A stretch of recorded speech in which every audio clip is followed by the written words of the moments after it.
Bonsoir. Bonsoir. Oui, ça passe mieux, là, c'est bon? Oui. Bonsoir à tous et à toutes. Je me présente, Michel Fubel, président du Babel, le centre social du quartier. Pourquoi cette réunion? C'est le résultat d'un travail que nous avons commencé en 2013 avec toutes les structures du quartier, le collège Gambetta, les services de prévention de la CARS, la médiathèque, l'association Vivre à Beaubrun-Tarentaise, avec l'aide de l'État et de la ville de Saint-Étienne. Nous avions constaté que les jeunes autour de nous avaient du mal avec des choses telles que la religion, leur identité, les discriminations, etc. Et que nous, en tant qu'adultes, nous ne savions vraiment pas leur parler simplement de tout cela. Ce soir, notre objectif est de discuter, échanger et réfléchir ensemble sur ces questions très difficiles. Car nous sommes tous certains que la discussion et l'échange sont préférables à la violence. Qu'est-ce qui est tolérable dans l'espace public? Qu'est-ce qu'on supporte dans l'espace public? Jusqu'à quelle limite? Ou qu'est-ce qui est important dans l'espace public? Et quel est le rapport finalement entre religion et l'espace public? Voilà, je vous propose ça. Et puis dans 5 minutes, je vous relance et on parle tous ensemble. Distinguer la sphère publique de la sphère privée, ce n'est pas comme ça que les choses se présentent maintenant. Il n'y a pas de prosélytisme, c'est-à-dire qu'on n'essaye pas de convaincre les gens qui sont dans la rue, spectateurs. Si on est entre nous, si on a une terrasse de café, c'est bien public, mais pourtant la discussion elle est privée.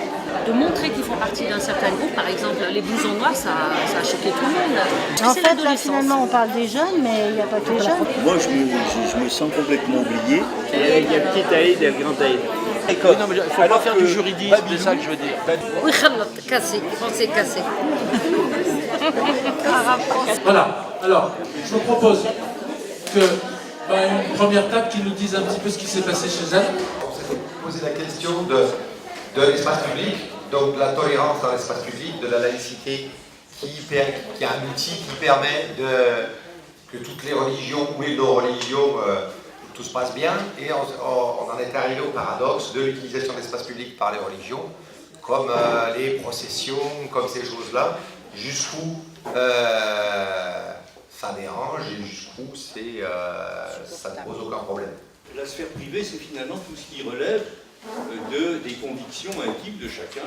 Donc par exemple la foi ou la non-foi, ça c'est une conviction privée et qui ne relève que de l'individu qui a cette conviction et qui ne relève pas de l'État. Parce que nous sommes, nous, partisans de la loi de séparation des religions et de l'État. C'est ça la laïcité. Normalement c'est ça la laïcité. Alors qu'elle ait été instrumentalisée pour autre chose, c'est-à-dire pour des fins xénophobes, des fins d'hostilité à l'étranger, ça c'est vrai. Mais fondamentalement, la loi de laïcité, c'est la séparation entre les religions et l'État. Les villes, l'État français continue de subventionner les prêtres, les églises. Mais si. Ah non, c'est pas faux. Non. C'est la mairie qui a en charge les bâtiments, les lieux de culte. Il y a quand même des diocèses qui sont subventionnés. Et c'est pour ça que la laïcité est malade. La loi de 1905 a tenté de séparer le domaine du religieux de l'État. Malgré tout, il y a eu de nombreuses entorses. Exemple, l'Alsace-Moselle. Donc voilà, une partie du personnel religieux est fonctionnaire de l'État. Également dans l'Empire colonial, on a, pour traiter l'indigénat, puisqu'il y avait des codes d'indigénat, les gens étaient des indigènes, des sous-citoyens, on concédait aux imams ou aux représentants des communautés religieuses des droits, y compris en matière juridique, voilà, qui se substituaient aux droits communs. La loi de 1905 a aussi fait l'objet d'une entreprise diplomatique, puisque le Vatican s'est fâché, il y a eu la rupture des relations diplomatiques avec la France. Donc la loi de 1905, c'est une loi de dénonciation du concordat, c'est vraiment de mettre fin à l'emprise de la catholicité, et pas en tant que religion, mais en tant qu'Église, en tant que puissance financière. Il y a une époque où il y avait des crachoirs dans les cafés, et donc c'était un peu désolant de cracher dans la rue. Bon, ça c'était, on était parti là-dessus sans trop bien savoir où on allait. Privé-public, c'est pas toujours aussi simple. On a parlé de l'exemple d'une cour d'immeuble, et on a donné l'exemple. La cour d'immeuble, elle est peut-être privée en termes de propriété, elle est peut-être publique parce qu'elle appartient à la municipalité, mais ce qui compte, c'est si on y fait, on a même donné l'exemple, si on se déshabille, on se met nu au milieu de la cour, même si elle est privée, c'est un trouble, voilà, et du coup, c'est pas acceptable. Voilà. Donc on est loin de la religion, c'était juste qu'on essayait de définir public-privé. La frontière n'est pas toujours aussi simple, par contre, trouble à l'ordre public, donc une définition, une seule définition, mais ça donne des repères. Il y a des espaces qui sont privés, et pourtant dans ces espaces privés peut être initié quelque chose qui va déclencher un trouble à l'ordre public. Par exemple, des hurlements dans une maison donnent la possibilité à toute personne investie d'une autorité, et même à toute personne qui devrait venir au secours de quelqu'un qui pourrait être en danger. Donc des hurlements dans un espace privé peuvent donner la permission à quelqu'un d'entrer dans cet espace privé. Donc c'est assez compliqué en fait, donc on n'est pas allé plus loin. Il y avait le problème de beaucoup de femmes voilées. Et l'idée des femmes voilées qui renvoie à l'idée d'une soumission, d'être soumise à l'homme, enfin la femme soumise à l'homme. Sans oublier quand même que il y a beaucoup de femmes non voilées qui se font battre à la maison, et beaucoup de Françaises, enfin une Française tous les jours qui se fait tuer par son mari. Enfin, bon. Pour moi, une femme voilée, ça peut être une Française aussi, ça peut être une Américaine, je ne sais pas ce qu'elle voulait dire par là. Vous voulez dire que qu'il faut considérer que l'ensemble des femmes en France est maltraitée aussi. Voilà. Eh ben, c'est tout à fait ce que je voulais dire en disant ça tout à l'heure. Moi, avant, j'étais un maghrébin. Je ne vais pas employer les mêmes mots, je ne vais pas rentrer dans les termes péjoratifs. Bronzé. Et après, on m'a catalogué comme musulman, alors que moi, je suis athée. Mais je suis d'origine et de culture musulmane, et ça, je le revendique. Mais c'est quel regard la société française, puisque nous sommes en France, jette-t-elle sur, 3 points de suspension, les musulmans? Il y a un problème, non pas de laïcité, il y a un problème d'islamophobie dans cette société. Et il y a un problème de racisme, parce que l'islamophobie, c'est un terme pour nommer une forme de racisme. On n'aime pas qui? Peut-être les musulmans, on n'aime pas qui? Les étrangers, ceux qui viennent d'ailleurs, les pauvres, les demandeurs d'asile, etc. L'islamophobie, il y a phobie dedans, il y a quand même le mot de peur. On est tous racistes, des Français, des Arabes, des Juifs, on est tous racistes, mais comme tu trouves des gens bien, comme tu trouves des gens mauvais, tu vois. Après, chacun son mode de vie, comme on dit. L'autre il est musulman, l'autre il est juif, l'autre il est chrétien, donc on s'entend tous bien. De nombreux mineurs sont venus s'installer à Saint-Étienne, sans leur famille tout d'abord, et cette rencontre avait eu lieu dans un café pas très loin d'ici, à Tarentaise, et tous ces messieurs anciens mineurs algériens ont expliqué que quand ils sont arrivés en France, il n'y avait pas le moindre racisme, c'était la fraternité qui l'emportait. Non, Saint-Étienne, les Algériens, c'est trop, raciste, les racistes, trop. Elle a dit en français, elle a dit que Saint-Étienne c'était un petit peu, comment dire, détérioré, abîmé, moi j'allais dire vulgairement, parce qu'il y a de plus en plus de racistes. C'est une qui l'a dit, l'autre dit non. Voilà. Il y a quelques mois de ça, je passais place d'Orient et j'ai été choquée par les signes que j'y ai vus dessiner, qui étaient des croix gammées. Et les croix gammées sur l'espace public. Oui. Et alors, 2 semaines après, j'y étais toujours, au même endroit, sur un banc, en dessous des fenêtres des locaux du Front National, là, en face. Mais bon, moi, je n'ai pas les yeux dans la poche, en principe, je suis assez observatrice. Donc 15 jours après, ça a été toujours. Je me suis rendue à la mairie, j'ai dit, bon, voilà, je vois ça, qu'est-ce que vous faites? Ouais, il y en a une responsable me dit, mais moi je passe tous les jours sur la place d'Orient. Bah oui, bah je vois pas. Et j'ai pas vu. Bah oui, bah j'ai pas vu, mais on le fait enlever là, le banc. Et voilà, donc c'est réparé. Mais enfin, c'est réparé, mais ça veut dire quand même qu'il y a un vent de haine.